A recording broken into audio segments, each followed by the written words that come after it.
मुलं म्हणतात आई वडिलांना की आई मला असं होत आहे, आज मला अस्वस्थ वाटत आहे किंवा बरं वाटत नाही आहे. पण मग काही वेळेस पालकांचं असं होतं, अरे शांत राहा, काही मनाचे खेळ आहेत की तुझं असं काही होत नाही. तर मनाचे खेळ आणि मानसिक आरोग्य हे काय, म्हणजे ह्या दोघांमधला एकीकडे मनाचे खेळ म्हटलं जातं आणि मानसिक आरोग्यावरती आपण खूप सारी चर्चा करतो. पण हे जेव्हा मुलांना सांगितलं जातं की मनाचे खेळ आहे, असं काही नसतं, तर त्याच्याकडे स्पष्टीकरणात्मक दृष्टिकोनातून तुम्ही काही उदाहरणांनी समजायचं. बरं, आत्ताच माझ्याकडे एक 12 वर्षाची लहान मुलगी ॲडमिट आहे. तिला म्हणजे तसं बघितलं गेलं तर तिला काही, ती म्हणत नाही मला काही ताण आहे, पण ती रोज उलट्या करते आणि त्या उलटीतून खूप खूप सारं रक्त पडतं. तर तिला सगळीकडे इतर डॉक्टरांकडे घेऊन गेले होते, कारण तिला ते उलट्या झाल्यामुळे थोडीशी तिला शारीरिक कमजोरी आली होती, तिला थकायला होत होतं. पण हे रक्त जे पडतं आहे ना, तिचे सगळे स्कॅन झाले, सगळी तपासणी झाली. ती 1 महिना हॉस्पिटलमध्ये ॲडमिट होती. तिची सगळी तपासणी झाली, तिची अन्ननलिका, ती मोठे मोठे स्कॅन, स्कोप घालून दुर्बिणीने सगळा तपास केला आणि आतमध्ये कुठेही असं काहीच आढळलं नाही की जेणेकरून तिला ही रक्ताची उलटी होईल. म्हणजे उलटी होते आणि नंतर त्याच्यामध्ये रक्त सापडतं. आता दरवेळेला ती ज्यावेळेस तिची आई घेऊन आली त्यावेळेस ती अशा बाटल्या घेऊन यायची, उलटी ज्याच्यामध्ये भरली होती आणि रक्त त्याच्यामध्ये हे होतं, दाखवायला पुरावा म्हणून की हे आहे आणि हे होतं आहे. 1 महिना तिला ठेवल्यानंतर तिला आमच्याकडे पाठवलं. म्हणजे ज्यावेळेस प्रत्येक डॉक्टर कुठल्याही क्षेत्रातला असो त्याला कळलं नाही की असं का होतं, मग ते शेवटी आमच्याकडेच पाठवतात की तुम्ही जरा शोधून घ्या. तर तिच्याशी बोलताना ना, कुठेतरी ती गावात होती, तिला मुंबईला यायचं होतं. म्हणजे ती UPची होती. तिच्या वडिलांनी तिला ताकीद देऊन सांगितलं होतं की तुला मी मुंबईला आणणार नाही आणि तुझं शिक्षण तुला UPतच करायचं आहे. तर ते तिला आवडलं नाही, पण ती वडिलांचा विरोध करू शकत नव्हती.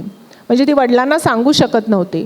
तर हे मनाचे खेळ आहेत. हे मन कसं शरीराचं माध्यम वापरून आपलं बजवायचा प्रयत्न करतो हे आपण बघूया. मग आता म्हणजे ती शाळेला जात होती, हे जात होती आणि एक दिवसापासून तिची उलटी सुरू झाली. आईने फार काही लक्ष दिलं नाही. ज्यावेळेस रक्त कसं पडायचं, पहिल्यांदा अगदी 1-2 थेंब, मग 1 चमचा, मग असं 2-3 चमचे, असे एवढं प्रमाण वाढलं. आणि मग आईला वाटलं की माझ्या मुलीला एकदम काहीतरी भयंकर आजार झालेला आहे आणि तिची तपासणी केली पाहिजे. आणि UPमध्ये योग्य हॉस्पिटल नसल्यामुळे नेहमी सगळेच लोक मुंबईत येतात आणि वडील इकडे कामाला असल्यामुळे वडिलांनी सांगितलं ताबडतोब घेऊन या. ती आल्यावर तिला इकडे ॲडमिट केलं आणि हे केलं. मग आता आम्ही जेव्हा तिच्याशी बोललो ना, तेव्हा ती म्हणाली मला माहीत नाही रक्त कसं येतं आहे. आता मला फक्त सांगायचं आहे तुम्हाला की ते रक्त पडत नव्हतं, ती रक्त काढून त्याच्यात घालत होती. म्हणजे ज्यावेळेस मनाने खूप तणावामध्ये असतात तर मुलं कुठल्याही स्तरावर जाऊ शकतात. तिच्याकडे एक छोटीशी ब्लेड आम्हाला तिच्या खिशात भेटली. म्हणजे आम्ही सगळं असं तपासणी करतो की तिच्याकडे काय, कारण आमच्या इकडे जेव्हा येतात ना तेव्हा आत्महत्येचे प्रकार खूप असतात, म्हणून आम्ही प्रत्येक रुग्णाची ना व्यवस्थित तपासणी करतो. एकदम छोटीशी जी शार्पनरची ब्लेड असते ना, तिने ते स्क्रू काढून ती शार्पनरची ब्लेड तिच्या खिशात होती. म्हणजे ती लक्षातही आली नसती कोणाला. ज्यावेळेस तिला उलटी व्हायची आणि ती असं उलटी करायला असं करायची, त्यावेळेस ती तिच्या खिशातून ती ब्लेड काढायची. ज्यावेळेस ती असं बोट टाकायची तेव्हा ती वर होटांच्या वर चीर मारायची. म्हणजे तिची आई बाजूला असायची, पण आईला हे लक्षात कधीच आलं नाही. ती दरवेळा ती चिरा मारायची आणि ती उलटी करायची. मग त्यावेळेस काय होतं, जेव्हा आपलं होठ फाटतो वरच्या बाजूला, म्हणजे मला बाहेरून दिसणार नाही, मग त्या उलटीमध्ये रक्त यायचं. आणि म्हणून सगळेच डॉक्टर हे करत होते की रक्त येतंय तरी कुठून. आणि मग ज्यावेळेस आम्हाला ब्लेड सापडली, मग आम्ही तिला प्रश्न विचारले, मग आम्ही सगळी तिची तोंडाची सगळी तपासणी केली, तेव्हा मला वरच्या बाजूला सगळे असे बारीक बारीक बारीक कट्स दिसले. मग तिला विचारल्यावर ती म्हणाली की नाही, मला मुंबईला शिकायचं होतं आणि वडील ऐकत नव्हते. मग मला माहीत नाही, माझं मन एकदम बेचैन झालं, मलाच काही कळत नव्हतं हे मी का करते, पण हे केल्यावर मला बरं वाटायचं.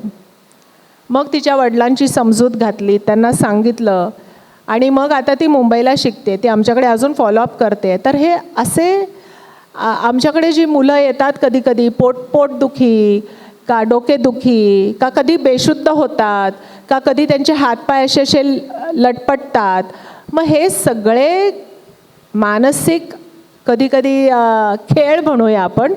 म्हणजे आईवडिलांनाही कळत नाही, कोणाला हे मनाचं आहे हे अजिबात लक्षात येत नाही. प्रत्येकाला हेच वाटतं हा शारीरिक आजार आहे आणि म्हणून तुम्हाला लहान मुलांच्या डॉक्टरकडे का फिट आहे का हे करून न्यूरोलॉजिस्टकडे असं घेऊन जातात. सगळी तपासणी झाल्यावर त्यांना आमच्याकडे पाठवलं जातं आणि आमच्याकडे आल्यावर मग आम्ही ज्यावेळेस प्रत्येकाशी चर्चा करतो ना, त्यावेळेस हे सगळे आढळतात. आणि लहान मुलांमध्ये खूप खूप प्रश्न आहेत आणि त्यांची मानसिकता कधीकधी अनेक प्रकारच्या समस्या आहेत.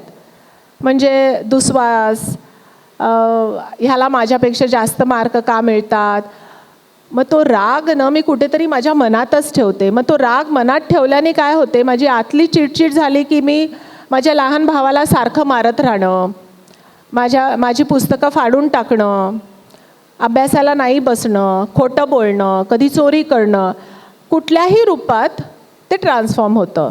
ते आपल्याला बोलून मुलाशी मग ते कळतं. पण ही अशी अनेक उदाहरणं आहेत.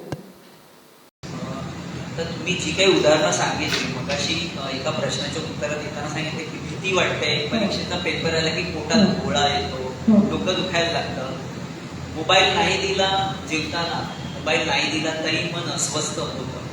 तर ही काही प्रातिनिधिक कारणं झाली. पण असं काय आहे का की मला चेक करता येईल का मानसिक आरोग्य माझं कसं आहे, अशी काही एक्सरसाइज असते का, किंवा म्हणजे या मुलालाही करता येईल आणि मोठ्या माणसालाही करता येईल, असं काही असतं? बरं, लहान मुलांची कारण समज एवढी नसते आणि ती डेव्हलप झालेली नसते, म्हणून आपण लहान मुलांना ही क्रिया देत नाही. नाहीतर ॲज इट इज नेटवर बरंच काही ऑलरेडी आलेलं आहे. पण know yourself, are you fit today, अशी प्रश्नावली तुम्हाला नेटवर मिळतील. पण मी सांगेन 18 वर्ष पूर्ण झाल्यावरच तुम्ही ते करावं, कारण तोपर्यंत आपली बौद्धिक वाढ झालेली असते, आपली जाणीव वाढलेली असते आणि समज वाढलेली असते.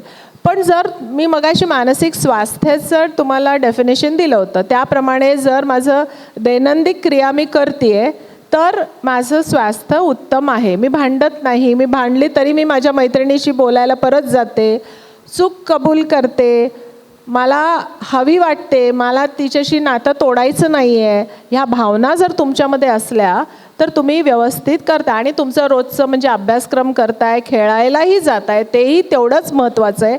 मोबाईलवर आता हल्लीची पिढी मोबाईलवरच आहे. आम्ही कितीही सांगितलं की फक्त 2 तास द्या का 4 तास त्यांना हे करू द्या, ते टाईम नेहमी जास्तच होतो. पण आईवडिलांनी मुलांना इतक्या क्लासमध्ये घातलेलं आहे की ते सगळं करून ते जेव्हा येतात तेव्हा एखाद वेळेस त्यांना 2.5 ते 3 तास मोबाईलवर मिळतो. ते मोबाईल खेळताना बऱ्याच मुलांना आता रील्स आवडतात, म्हणजे काही चुकीच्या साईट्स आहेत ज्या तुम्हाला जर माहीत असेल तर तुम्ही जावं, आपल्या आईवडिलांची चर्चा करावी त्याबद्दल. एस्पेशली चॅट जेव्हा करायला लागतात किंवा पॉर्नच्या साईट्स असतात, तर लैंगिक शिक्षण हे घरातून पहिलं झालं पाहिजे. नाहीतर जी त्यांच्यामध्ये कुतूहलता असते ती त्यांना कुठून तरी इन्फॉर्मेशन पाहिजे का, काही त्यांची मोठी मित्र त्यांना क्लिप्स दाखवतात आणि त्यामुळे ते त्याच्यावर जातात. म्हणजे मोबाईलचा दुरुपयोग कसा केला जातो हे ह्यावरून कळतं. आणि माझ्याकडे अनेक मुलं आहेत ज्यांना फसवलं आहे, मुलींना एस्पेशली फसवलं आहे. कारण चॅट करताना ज्या या साईट्स असतात, टिंडरवाल्या साईट्स असतात, म्हणजे मुलं आपलं वय खोटंच घालतात, 18 वर्ष पूर्ण असं घालतात आणि ते साईट्सवर लॉग इन करतात, खोटे ईमेल्स करतात. बऱ्याच मुली फसल्या गेल्या आहेत. त्यांनी आपली चित्र वगैरे अपलोड केलेली आहेत आणि त्या चित्रांचा दुरुपयोग केला गेला आहे. एका मुलीला तर जिचे आईवडील घेऊन आले त्यांना तर ब्लॅकमेल केलं गेलं होतं की जर तुमच्या मुलीचं हे चित्र तुम्हाला पाहिजे तर आमची एवढी पैशाची मागणी आहे. तर आम्ही ते सायबर क्राईमला रिपोर्ट करून आमच्याकडून जेवढा प्रयत्न होईल तेवढा आम्ही करतो. पण हे सगळं आपल्याला कळलं पाहिजे.